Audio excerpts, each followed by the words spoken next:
మాట్లాడుతున్నటువంటి పరిస్థితులు అయితే కనిపిస్తూ ఉన్నాయి. ఎందుకంటే సినిమా ఎన్నో ఎన్నో కోట్ల రూపాయలు పెట్టి, అంటే దాదాపుగా 1000 కోట్లు 2000 కోట్లు ఇంత భారీ బడ్జెట్తో కూడా సినిమాలు ఎంతో కష్టపడి కొన్ని సంవత్సరాల పాటు చాలా కష్టపడి ఒక పెద్ద యూనిట్ మొత్తం కూడా పనిచేసి సినిమా తీస్తే జస్ట్ ఒక 5 నిమిషాల్లో ఆ సినిమాకు సంబంధించి ఈ సినిమా ఇలా ఉంది అని చెప్పేసి రివ్యూ రాయడం ఏంటి అంటూ కూడా ఇటు నిర్మాతల ఏదైతే మనకు సంబంధించి కూడా, అంటే చాలామంది నిర్మాతలు కావచ్చు వీళ్ళందరూ కూడా దీనికి సంబంధించి ఆక్షేపిస్తున్నటువంటి పరిస్థితులు అయితే కనిపిస్తూ ఉన్నాయి.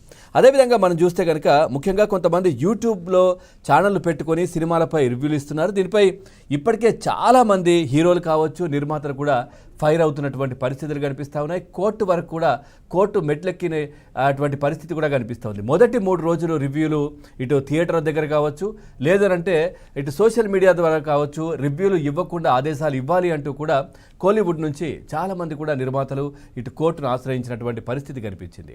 సో కోర్టు కూడా దీనికి సంబంధించి అంటే ఏదైతే భావ వ్యక్తీకరణ స్వేచ్ఛకు భంగం కలిగించే విధంగా ఉంటుంది, అంటే ఇంత పెద్ద ఎత్తున విస్తరించినటువంటి సోషల్ మీడియాలో ఈ రివ్యూలు ఆపడం మరి ప్రభుత్వాల తరం కూడా అవుతుందో లేదో అంటూ కూడా కోర్టు కూడా చెప్పడం జరిగింది. కొన్ని దీనికి సంబంధించినటువంటి పిటిషన్లు పక్కన పెట్టడం కావచ్చు, కొన్నిటిని కొట్టేయడం కావచ్చు, ఇలాంటివి జరిగినటువంటి పరిస్థితి తమిళనాడులో కనిపించింది.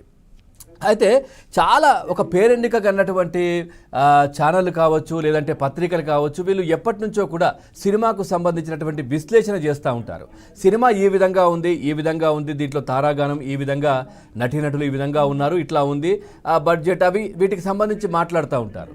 కానీ వీటిని ఇలా కాకుండా కొన్ని ఇప్పుడిప్పుడే వచ్చినటువంటి కొన్ని సోషల్ మీడియాకు సంబంధించినటువంటి ఛానళ్ళు కావచ్చు, లేదంటే కొద్దిమంది రివ్యూలు ఏ విధంగా అంటే అది పెద్ద పేరెన్నిక కన్నవి ఉండవు, కానీ అయినప్పటికీ కూడా అంటే వెంటనే కొంతమంది హీరోలకు సంబంధించి ఫ్యాన్స్ పెట్టుకున్నటువంటి ఛానళ్ళు ఉంటాయి.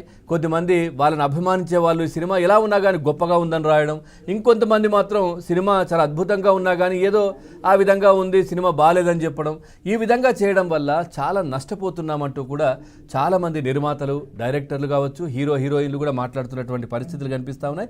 సో ఏంటి అసలు ఈ సినిమా, దీనివల్ల రివ్యూల వల్ల వచ్చే ఇబ్బంది ఏంటి, మరి కోర్టులు కావచ్చు ప్రభుత్వాలు జోక్యం చేసుకుంటే ఇవి కట్టడి చేసే అవకాశం ఉందా, వీటన్నిటికి సంబంధించి కూడా మనం మాట్లాడదాం. మనతో చర్చలో పాల్గొంటున్నారు కాట్రగడ్డ ప్రసాద్ గారు, సౌత్ ఇండియా ఫిల్మ్ ఛాంబర్ మాజీ అధ్యక్షులు కూడా లైవ్లో సిద్ధంగా ఉన్నారు. సార్ నమస్తే. అదేవిధంగా వినాయకరావు గారు, సీనియర్ ఫిల్మ్ జర్నలిస్ట్